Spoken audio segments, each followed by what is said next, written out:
যমুনার পাড়ে উড়ছে ঘুড়ি, কইরা, চিলা, পতেঙ্গা, মানুষ ঘুড়ি, ময়ূর প্রজাপতি, ফুল ঘুড়ি, ড্রাগন ঘুড়ি সহ বিভিন্ন ধরনের ঘুড়ি নিয়ে উৎসবে মেতে ওঠেন প্রতিযোগীরা।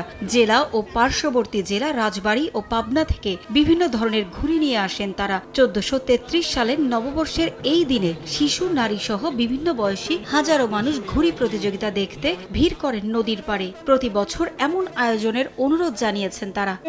ঘুড়ি উড়াইতেছে, ছেলেকে নিয়ে আসছি, ভালো লাগতেছে। এখানে বিভিন্ন ধরনের ঘুড়ি দেখছি, এখানে সাপা ঘুড়ি, তারপরে ডলফিন, তারপরে কোটা ঘুড়ি, বিভিন্ন ধরনের ঘুড়ি।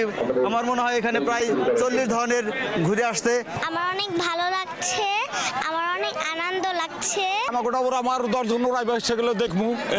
এটা হলো ড্রাগন ঘুড়ি, তো মেলায় আসতে পেরে খুব ভালো লাগতেছে। আমার অনেক আনন্দ লাগছে, আমি এখানে এসে ঘুড়ি দেখতে পাচ্ছি। মাঝখানে এটা বিলীন ছিল, এখন আবার আসছে। আমরা আন্তরিকভাবে খুবই উৎসাহিত। আমরা চাই প্রতি বছর এই ঘুড়ি উৎসবটা যেন কন্টিনিউয়াস ভাবে আয়োজিত হয়। প্রতি বছরে যাতে এরকম ঘুড়ি উৎসব হয়, আমরা সেটাই চাবো।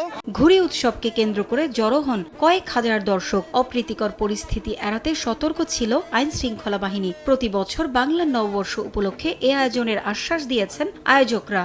পর্যাপ্ত নিরাপত্তা ব্যবস্থা গ্রহণ করা হয়েছে যাতে এখানে কোনো ধরনের কোনো অপ্রীতিকর ঘটনা না ঘটে। ঘুড়ি উৎসব করার মানে হচ্ছে যে এখানে লাখো লাখো মানুষের উপস্থিতিতে যেন একটা প্রাণের সঞ্চার হয়, এই উদ্দেশ্যে এটা করা।